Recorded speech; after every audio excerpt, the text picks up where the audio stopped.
Thanks for choosing BlackVue to provide you with the ultimate peace of mind. In this video, we'll guide you through the installation of BlackVue's rear accessory camera for trucks. Here's a look at the components we'll use for this installation.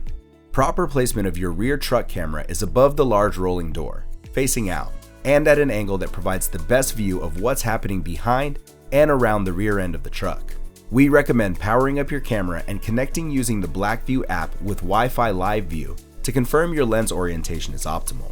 To install the rear camera, start by drilling a hole where the cable can feed into the truck. Then use the self-tapping screws to secure the mounting bracket to the truck. Attach the camera to the bracket. Use the included cable clips to help secure the wires in the back of the truck. Plug the angled end of the coaxial cable into your front camera. Finally, use the pry tool to hide wires under the headliner, plastic molding, or rubber sealing. Avoid running cables in any way that would interfere with airbag deployment. For more information, visit BlackVue.com.